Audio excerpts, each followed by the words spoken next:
Hello বন্ধুরা, welcome to my YouTube channel. Part 7-এর শুরুতে মিস্টার মু কথা বলার জন্য শুয়ের কাছে যায়। মিস্টার গু তাকে আটকাতে পারে না, শুধু মিস্টার মুয়ের কোট বাদ দিয়ে।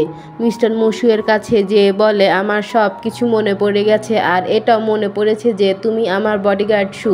এটা বলে সে শুকে কিস করতে যাচ্ছিল, ঠিক তখনই মিস্টার মুয়ের কোট তারই মুখের ওপর ফেলে। তখন মিস্টার মু রেগে বলে, তোমার সমস্যাটা কি? উত্তরে মিস্টার গু বলে, এটা আমার বাড়ি। তখন মিস্টার মু রেগে বলে, এটা আমাদের পার্সোনাল ব্যাপার, এর জন্য তুমি এটা থেকে দূরে থাকো। তখন মিস্টার গু আবার বলে, এটা আমার বাড়ি। তখন মিস্টার মু বলে, শু বাড়ি চলো, আমি তোমাকে সবকিছু এক্সপ্লেন করছি। মিস্টার গু আবার বলে, এটা আমার বাড়ি, আর শেষমেশ সে তার পুরো কথাটি বলে যে তুমি আমার বাড়িতে প্রথমবার এসেছো, এর জন্য ভালো করে আপ্যায়ন করার সুযোগ তো দাও। কিন্তু কিছুক্ষণ পরে তারা শত্রুদের মতন একজন আরেকজনকে দেখতে থাকে। শু দুজনকে থামানোর চেষ্টা করে, তখনই শুয়ের পেট ব্যথা করে। মিস্টার মু বলে, শু তুমি কি ঠিক আছো? মিস্টার গু বলে, তুমি কি অসুস্থ? মিস্টার মু বলে, চলো আমি তোমাকে হসপিটালে নিয়ে যাচ্ছি। মিস্টার গু বলে, আমি তোমাকে কান্ট্রির বেস্ট ডক্টরের কাছে নিয়ে যাচ্ছি। শু দুজনকে থামায় আর বলে, এটা মেয়েদের মাসিক সমস্যা। এটা বলে শু মিস্টার মুকে ওখান থেকে চলে যেতে বলে।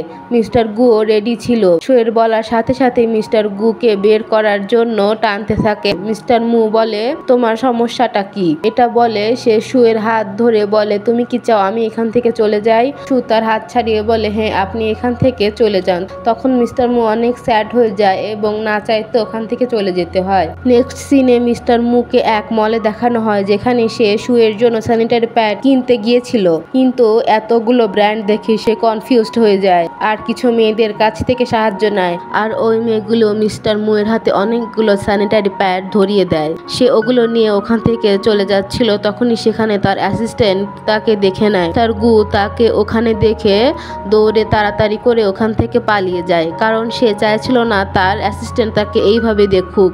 অ্যাসিস্ট্যান্ট বলে, মিস্টার মু এখানে কি করে আসতে পারে? সে তো তার বিজনেস ট্রিপে গেছে, আমি মনে হয় ভুল দেখেছি। নেক্সট সিনে মিস্টার মুকে দেখানো হয় যে পালানোর চক্কর নিচে পড়ে যেয়ে তার পায়ে ব্যথা পায়। নেক্সট সিনে মিস্টার মু হুইল চেয়ারে মিস্টার গু এর বাড়িতে যেয়ে শুকে ডাকতে থাকে। মিস্টার গু তাকে জিজ্ঞেস করে সে এখানে কি করছে। মিস্টার মু বলে সে শুয়ের সাথে কথা বলতে চায়। মিস্টার গু বলে সে ঘুমিয়েছে। তখন মিস্টার মু খেপে যায় আর বলে, তোমরা দুজন এক ঘরে কিভাবে ঘুমাতে পারো? তখন মিস্টার গু বলে, তুমি কি ভাবছোটা কি? শু তার ঘরে ঘুমিয়েছে আর আমি আমার ঘরে ঘুমিয়েছি। তখন মিস্টার গু বলে, আচ্ছা ঠিক আছে, এখন তুমি শুকে ডাকো, আমার শুয়ের সাথে অনেক গুরুত্বপূর্ণ কথা আছে। মিস্টার গু তখন বলে, যা বলার তুমি আমাকে বলো, আমি শুকে পরে বলে দেব। মিস্টার মুয়ের তখন অনেক রাগ হয়। পরে সে বলে, আচ্ছা আসো আমি তোমাকে বলছি। মিস্টার গু যখন কথা শোনার জন্য মিস্টার মুয়ের কাছে যায়, তখন মিস্টার গু বলে, শুকে বলো আমি ওকে অনেক মিস করছি, আমার হার্ট সবসময় তাকে মিস করে। এটা শুনে মিস্টার গু অনেক খেপে যায় আর মিস্টার মুকে বাড়ি থেকে বের করে দেয়। নেক্সট সিনে মিস্টার গু এবং শুকে দেখানো হয়। মিস্টার গু বলে, তুমি কি এখনো মিস্টার মুকে পছন্দ করো? তখন শু বলে, প্রথমে আমি মিশনের জন্য মিস্টার মুয়ের সাথে থাকতে চেয়েছিলাম, কিন্তু এখন সে মিস্টার মুকে অনেক পছন্দ করে, আর তাই চাইলেও শু মিস্টার মুকে ভুলতে পারবে না। আর এটাও বলে যে মিস্টার মু এবং লিনের এঙ্গেজমেন্ট হতে চলেছে। মিস্টার গু বলে, তুমি যদি মিস্টার মুকে ভুলতে চাও তাহলে আমি তোমাকে সাহায্য করব। এটা বলে সে শুয়ের হাত থেকে গ্লাস নিতে যাচ্ছিল, কিন্তু শুয়ের মনে হয় সে তার হাত ধরতে চায়, এর জন্য শু তার হাত পেছনে সরায়। তখন মিস্টার গু বলে, আমি তো শুধু তোমার হাতের গ্লাসটা নিতে চাচ্ছিলাম। তারপরে সে ওখান থেকে চলে যায় আর যাওয়ার আগে বলে, আমি তোমাকে কালকে এক জায়গায় বেড়াতে নিয়ে যাব। নেক্সট সিনে মিস্টার গু এবং শুকে এক জায়গায় দেখানো হয়, সেখানে অনেক জোরে বৃষ্টি হচ্ছিল আর অনেক ঠান্ডা ছিল। শু মিস্টার গুকে বলে, আমাদের এখান থেকে চলে যাওয়া উচিত, কারণ তার অনেক ঠান্ডা লাগছিল। মিস্টার গু তখন বলে, আমি তো শুধু তোমার মুড ভালো করতে চেয়েছিলাম, কিন্তু এই বৃষ্টি সব নষ্ট করে দিল। শু বলে, কোনো ব্যাপার না, আমরা অন্য একদিন এখানে আসব। এটা বলে ওরা ওখান থেকে চলে যাচ্ছিল, তখনই সেখানে মিস্টার মু আসে। মিস্টার মু বলে, তোমরা আমার পিছনে একজন আরেকজনের সাথে ডেট করছো। মিস্টার গু বলে, তুমি আমাদের পিছু কেন ছাড়ছো না? মিস্টার মু বলে, তোমার জন্যই তোমাদের দুজনকে ফলো করতে হচ্ছে। আর সুকে বলে, তুমি সবসময় আমার নজরের সামনেই থাকো। তখন মিস্টার মুকে বলে, আপনার এখান থেকে চলে যাওয়া উচিত। তখনই সেখানে হোটেলের ওনার আসে আর বলে, আপনাদের জন্য একটা ব্যাড নিউজ আছে। হিলসাইডের কারণে আপনারা কেউ এখান থেকে যেতে পারবেন না।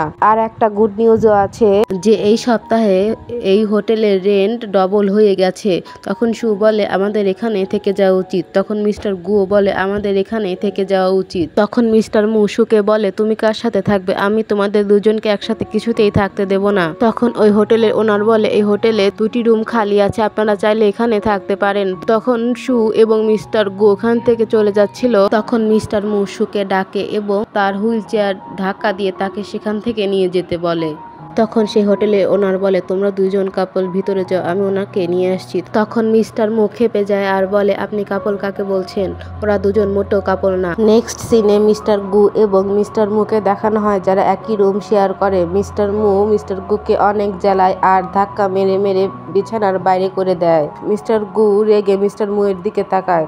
তখন মিস্টার মু বলে, তুমি আমাকে বুলি করছো কেন?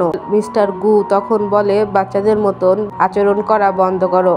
এটা বলে সে ওখান থেকে চলে যায়। আর মিস্টার মু পুরো বিছানা দখল করে ঘুমিয়ে পড়ে।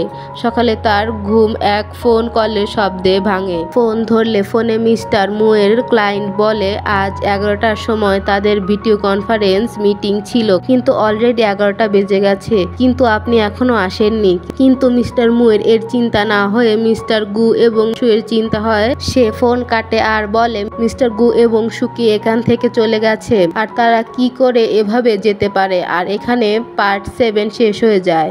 আশা করি আপনাদের কাছে ভিডিওটি ভালো লেগেছে। Thanks for watching.